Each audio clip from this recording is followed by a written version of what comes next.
Faut avoir un ticket, Danny, pour voir un film. Et justement, j'ai le ticket.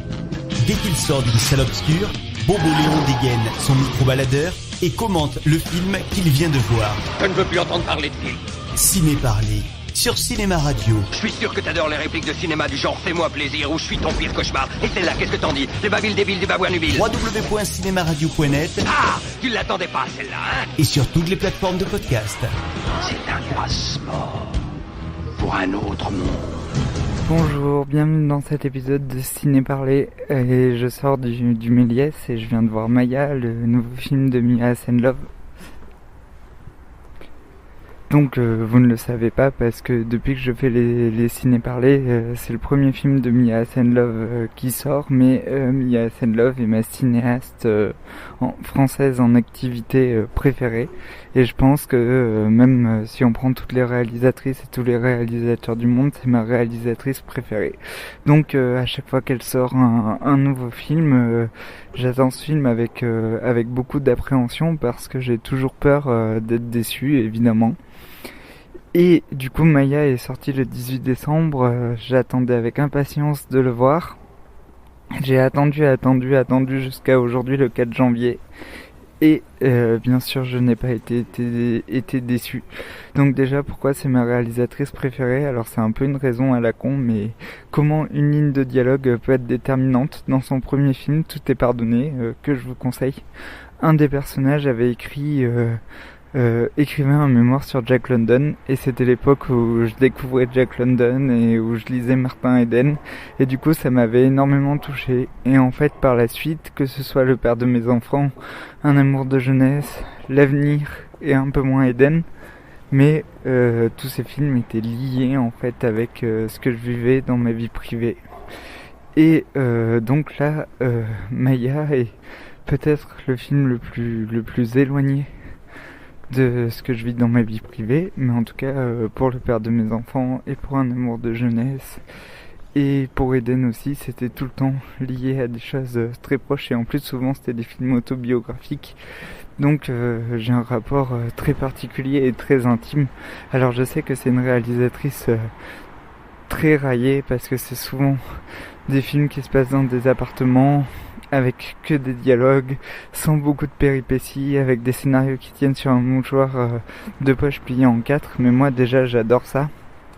Et je trouve qu'elle sublime ce style-là, et puis de toute façon tout ce qu'elle fait c'est d'une intelligence folle.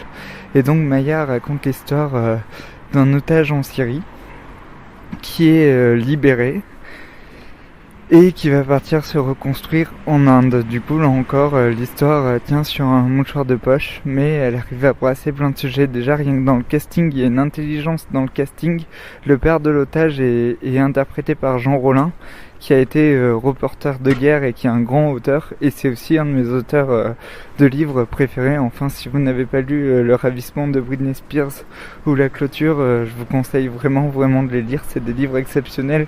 Et le fait qu'elle donne le rôle du père d'un reporter de guerre à quelqu'un qui a couvert la guerre de Yougoslavie et la guerre au Liban, je trouve ça assez impressionnant. Aussi l'otage à une amie chanteuse, enfin sa petite amie d'ailleurs, avant qu'il devienne otage, et elle est interprétée par Judith Chamla, et à un moment donné elle chante une chanson de Schubert et c'est juste magnifique. Et en fait je trouve que dans le choix du casting de prendre une actrice de théâtre dont tout le monde sait qu'elle chante l'opéra très bien, de prendre Jean Rollin pour le père, même si c'est que des rôles secondaires qui n'apparaissent qu'au début du film, je trouve ça tellement pertinent en fait que ça me touche. Et en fait tout est intelligent comme ça dans le film. Ça c'est des petits exemples, mais après pendant le voyage en Inde, alors je connais pas du tout l'Inde et je n'aime pas du tout les voyages, et le film m'a donné envie de voyager. Du coup pour qu'un film me donne envie de voyager, c'est que vraiment ça me plaît beaucoup. Le film est vraiment bien fait parce que il en faut beaucoup pour me donner envie de voyager. Et j'avais l'impression de lire une BD de Cosé en fait. Il y a quelques années, juste avant qu'il ait le Grand Prix à Angoulême, j'ai relu tous les Jonathan. Et en fait le film s'appelle Maya, mais il aurait très bien pu s'appeler Kite.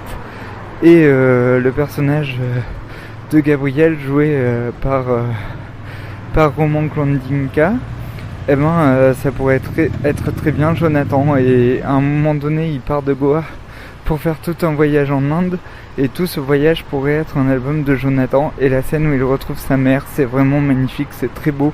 Et en plus, il y a rien qui a expliqué. Il y a aussi Alex Descas qui joue son collègue reporter avec lui, et quand il est en Inde, il communique par Skype, et ses conversations par Skype sont très belles.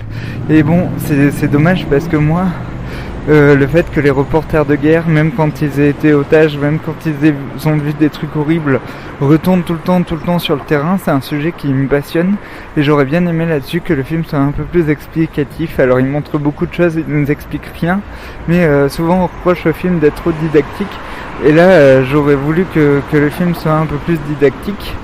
Mais voilà, comme c'était Mia Hansen-Løve qui le réalisait, je suis sûr que ça aurait pas été pompant si elle faisait un film didactique.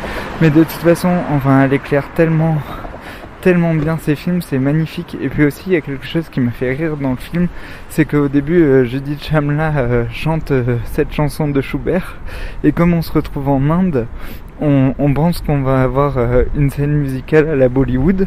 Alors on parle beaucoup de Bollywood dans le film, mais de manière très fine en fait, et surtout de la manière dont l'industrie bollywoodienne détruit Goa, et dont le tourisme aussi détruit Goa. Et c'est assez intéressant comme film parce que ça brasse plein de sujets, mais de manière très fine. Donc voilà, et puis aussi les lieux touristiques sont très bien filmés. Alors c'est des lieux que je connaissais pas moi, parce que je m'intéresse pas du tout au voyage. Mais je pense que pour les gens qui sont allés en Inde, ça doit être vraiment un film qui fait un effet très impressionnant. Alors aussi, en voyant ce film, c'était la première fois, je crois, que Mia Hansen-Løve tournait dans un autre continent qu'en Europe. J'ai compris en fait quelque chose que je n'avais jamais compris en voyant ces films. C'est que tous ces films en fait, ils parlent de la fuite et de l'exil, parce que le héros d'un amour de jeunesse, il fuyait l'histoire d'amour, et après l'héroïne partait en voyage scolaire avec son école d'architecte en Suède.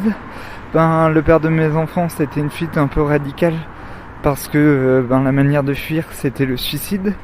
Dans Tout est pardonné, il y avait quelqu'un, je crois que c'est la mère qui mourait d'une overdose, si mes souvenirs sont bons, il faudrait que je le revoie, mais ça parlait aussi de fuite.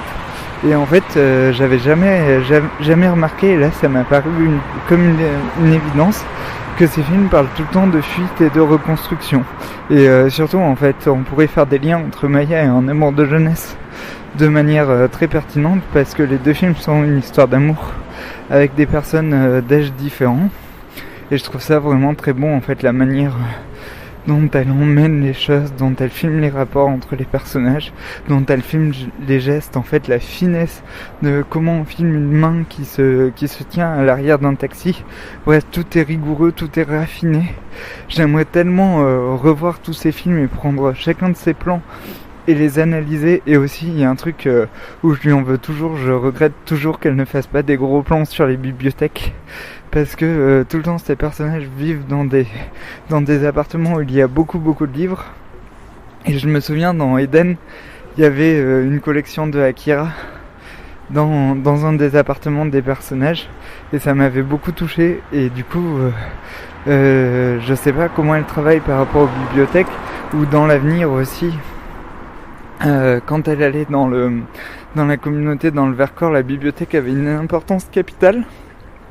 Et donc voilà, j'aimerais bien avoir une télécommande pendant que je vois ces films pour faire pause sur les bibliothèques. Mais de toute façon, tous ces plans, par exemple le premier plan où Gabriel est dans sa chambre d'hôtel en train de se raser, et la manière dont elle filme le corps, il y a beaucoup de désir dans ce film, et les corps sont filmés pour moi de manière très érotisante. À un moment donné, quand le héros arrive à Goa, il va passer la nuit avec une fille, et dans la boîte de nuit où il la rencontre, cette fille est filmée avec énormément de désir. On dirait un plan de Keshish. Et donc voilà, ça m'a beaucoup beaucoup touché comme film. J'ai beaucoup aimé, je pourrais vous en parler des heures parce que de toute façon tous les films de Mia Senlove, je pourrais vous en parler des heures tellement j'aime. Ça ressemble beaucoup au cinéma de Michael Herz et j'aime beaucoup ce cinéma français qui parle de sujets graves de manière légère. Mais je pense que quand même le deuil et la fuite, ça habite beaucoup ces jeunes réalisateurs, enfin ces réalisateurs de moins de 40 ans. Et c'est étrange, je me demande pourquoi ces sujets intéressent tant le cinéma français. Alors ça me passionne aussi parce que c'est des cinéastes que j'aime beaucoup, mais j'aimerais bien creuser pourquoi ils s'intéressent à ces sujets. Voilà. Ben j'aurais pu vous parler de Maya pendant des heures parce que j'adore. Je regrette de pas connaître plus l'Inde pour vous en parler un peu plus. Et voilà, eh bien j'espère que cet épisode de Ciné Parler vous a plu, j'espère que vous irez voir Maya et que vous m'enverrez vos commentaires si le film vous a pas plu, mais ça m'étonnerait parce qu'il est tellement bien que c'est pas possible qu'il vous plaise pas. Et vous pouvez écouter les Ciné Parler sur Cinéma Radio, sur Deezer, sur YouTube et iTunes. Je vous laisse, je vous dis à bientôt, ciao. Il faut avoir un ticket, Danny, pour voir un film. Et justement, j'ai le ticket. Dès qu'il sort d'une salle obscure, Bobo Léon dégaine son micro-baladeur et commente le film qu'il vient de voir. Je ne veux plus entendre parler de filles. Ciné Parler, sur Cinéma Radio. Je suis sûr que t'adores les répliques de cinéma du genre « Fais-moi plaisir » ou « Je suis ton pire cauchemar ». Et celle-là, qu'est-ce que t'en dis? Les babiles débiles du babouin-nubil. www.cinemaradio.net. Ah, tu l'attendais pas, celle-là, hein? Et sur toutes les plateformes de podcast. C'est un passeport pour un autre monde.